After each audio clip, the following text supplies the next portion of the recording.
They called it a chorus. 8 voices in a circle on a bunker floor, shaping syllables in a dead language, keeping a machine alive that had no moving parts and no power source that any engineer could name. They called it a chorus because that was the word Vaylon Drace had given them, standing in a ruined classroom on a world that had been a desert 3 months ago, chalk dust on his ink-stained fingers, rain coming through the missing wall. A chorus, he said, was not a collection of voices. It was a single intention distributed across multiple throats. Ren Solari had been 22 years old when he first heard the operational phrase.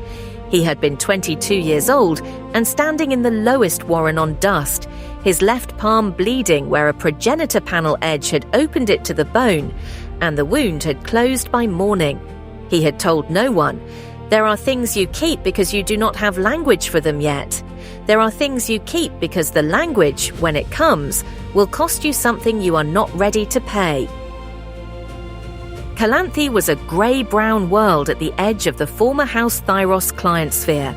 Its orbital ring was already debris, shattered station modules tumbling in slow arcs against the planet's atmosphere, catching the light of a star that did not care. On the surface, 3,000 people lived in modular habitation units clustered around a progenitor water reclamation tower. A tapered pillar of dark alien material whose surface script had been flickering for 6 days between blue, white and amber, the two colours chasing each other across the stone like a conversation conducted in a language only the tower understood. The reclaimers had not bombed the surface. They did not need to. They had simply aimed their overwrite broadcast at the tower's resonance frequency and waited for the water to stop. Halia Vaughn held the surface. She had been holding surfaces since before she lost her left ear, since before she lost the smallest finger on her left hand, since before the shrapnel on Jessa took her arm below the elbow and she tied the tourniquet with her teeth and kept moving. She held the surface because that was what she did. She did not know how to stop. Below her, in the chorus chamber, Ren Solari was learning what his body was. The reclaimers had intensified the overwrite broadcast at dawn. The amber light in the bunker walls simply deepened, the competing frequency pressing harder against the blue-white of the seed signal, and one by one the speakers in the circle began to lose the phrase. Not forget it. Lose it, the way you lose your footing on corroded metal, the way the ground goes wrong beneath you without warning. The harmonic interference was too precise. The reclaimers had tuned their overwrite to sit exactly adjacent to the operational phrase's resonance band, close enough that sustaining the correct frequency required the speakers to hold 2 sounds simultaneously and choose between them at every breath. Human ears could not make that distinction cleanly. Human throats could not hold the line. The circle was failing. Ren could hear it in the spaces between the voices, the micro-silences where a speaker lost the thread and found it again a half-beat late. He had 3 minutes, perhaps 4, before the chorus degraded beyond recovery. Above him, the pressure gauge was already dropping. He pressed his left palm flat against the bunker wall. The scar opened to the light the way a door opens when the right key turns. Not broken, not forced, simply ready. The progenitor substrate in the wall was alive with both signals simultaneously, blue, white and amber chasing each other through the dark material, and where Ren's scarred palm made contact, something happened that had no name in any language Vaylon had yet taught him. His body took both frequencies in, not sequentially, not alternating. Both at once, held in the space between his palm and his sternum, the 2 signals running through him like 2 rivers through the same channel, neither displacing the other, both present, both real, the interference pattern between them creating a third thing that was neither and both. A standing wave of cancellation that stripped the overwrite frequency from the air around the chorus circle without silencing the seed signal beneath it. The speakers felt it. They did not know what it was. They only knew that the phrase came back to them, clean and clear, the way a voice comes back in a room after the noise that was drowning it stops. They sang. Ren Solari bled. The blood came from his inner ear first, a warmth he felt before he understood it, a pressure that resolved into a trickle he could not stop. Then his nose.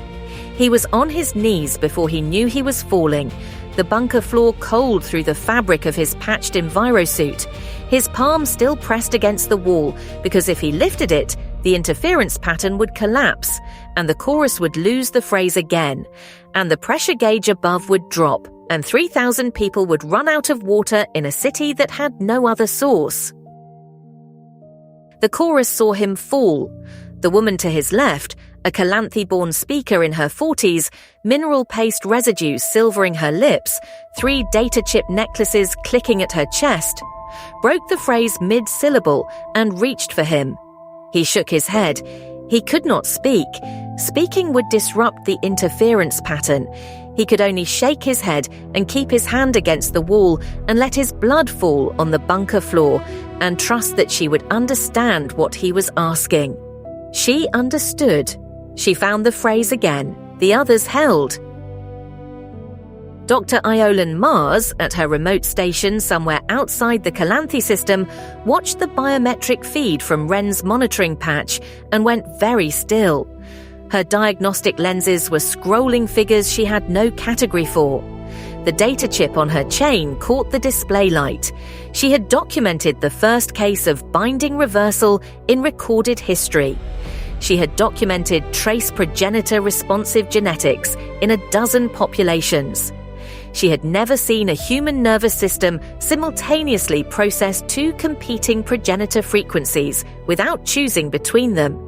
She had never seen the interference pattern generated by that dual processing create a shielding effect for other speakers. She had never seen this. She reached for her notation interface and began recording every number she could see, because whatever was happening in that bunker, it would not happen the same way twice, and she needed to capture it before it ended. The data was unlike anything in the medical literature of 3 centuries of progenitor-adjacent research.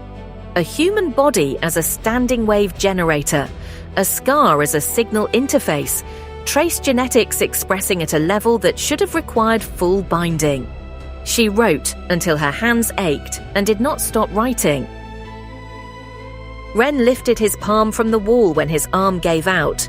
The chorus faltered, 3 beats, 4, and then he pressed his palm back and the standing wave returned and the circle found the phrase again. He was shaking. The blood from his ear had reached his jaw. His amber-flecked eyes were open, fixed on a point in the middle of the circle where nothing was. The way eyes fix on nothing when the body is spending everything it has on something other than sight. Halia Vaughan came to the chamber door. She had heard the silence in the chorus, 4 beats of it, the gap between Ren lifting his hand and pressing it back, and she had come because that was also what she did. She stood in the doorway and looked at Ren on his knees, at the blood on the floor, at the 8 speakers holding their voices steady around a young man who was holding the world together with a scarred palm, and a body that was not built for this and was doing it anyway. She did not enter the chamber. She understood, the way Halia Vaughan always understood tactical situations, that the thing that was working must not be interrupted, that her presence would be a distraction, that the only thing she could do was hold the surface above and let the boy below hold the signal. She went back to the terminal. The pressure gauge had climbed 2 units while she was in the doorway. The reclaimers intensified the overwrite again at midday. The amber in the walls deepened a second time, the frequency shifting slightly, recalibrating, hunting for the gap in the interference pattern, the way a weapon hunts for the seam in armor. Ren felt it as a physical impact, a pressure behind his eyes, a ringing in his already damaged ears that was not sound but frequency, not noise but mathematics, pressing against the inside of his skull. The standing wave he was holding in his body compressed. He felt the blue-white signal and the amber signal squeeze toward each other, the interference pattern narrowing, the shielding effect thinning.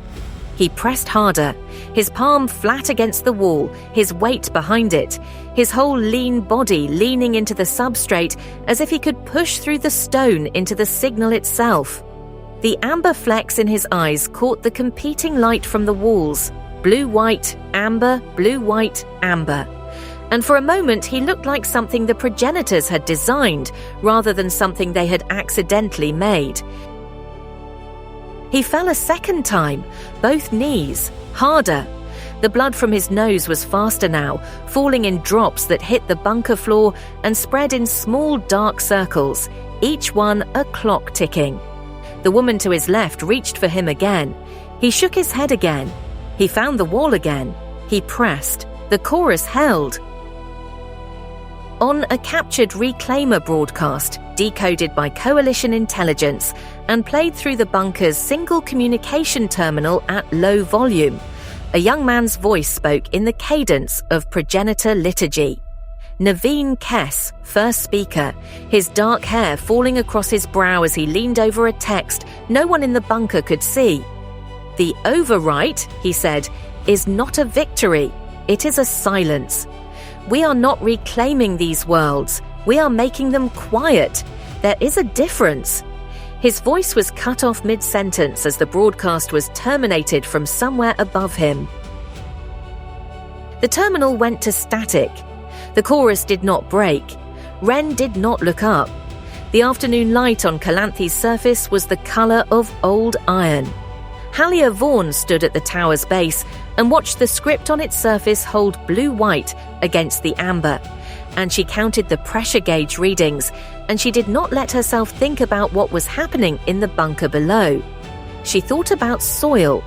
She thought about the first free field on Jasad, the grain seedlings pushing through dark earth. She thought about the shovel she had set down to pick up a rifle.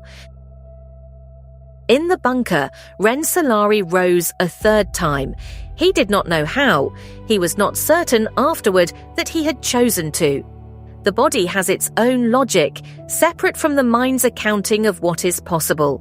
His palm found the wall. The interference pattern rebuilt. The chorus held the phrase. The standing wave between the two signals, blue, white and amber, seed and overwrite, the language of rebirth and the language of possession, held in his body like a breath held past the point of comfort, past the point of pain, into the territory where the body simply continues because the alternative has not been made available to it. Eolan Mars recorded everything. The biometric data from Ren's monitoring patch would become the foundation of a paper she would write in 3 months' time, in a converted warehouse on Solabri Prime, with rain coming through a missing wall that would reframe the galaxy's understanding of trace progenitor genetics. She would title it with a phrase from Valen's first lesson. The signal does not require the bloodline. It requires the willingness. She would not send Ren a copy. She would not need to. He would already know. The bunker held through the night. The chorus sang. The tower burned blue-white. The water ran. 3,000 people on the surface of Callanthe lived through a night they did not know was in question, in houses they did not know were being held together by 8 voices and one young man's bleeding body, and a scar on a palm that had healed overnight 12 years ago on a rust-orange world that had since become something green. They did not know his name. They did not know about the scar on his palm, or the wound that healed overnight when he was a child, or the thing Eolan Martz was recording in her remote station with hands that had gone steady the way hands go steady when the work is too important to allow them to shake. They did not know. They turned off their lights and slept, and the water ran, and the tower held, and the chorus sang, and the boy below held the wall and bled and held. Ren Solari was on his knees when the dawn came. He was still holding the wall. His chorus was still singing.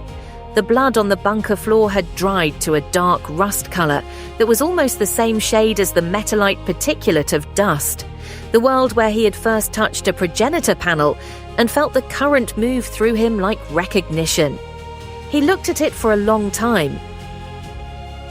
Then he looked up at the 8 faces in the circle around him, drawn, exhausted, mineral paste residue on some of their lips, data chip necklaces still, for once, not clicking. And he said, in the progenitor operational phrase's cadence, the only words that mattered. Again. They sang again. He held again. The tower burned blue-white against the amber, and the water ran, and the body that was a battlefield was also, somehow, still standing. The chroniclers would argue later about what to call what Ren Solari did in that bunker. Some would call it a discovery. Some would call it a sacrifice. Some would call it the moment the galaxy's understanding of its own inheritance cracked open and let something new through.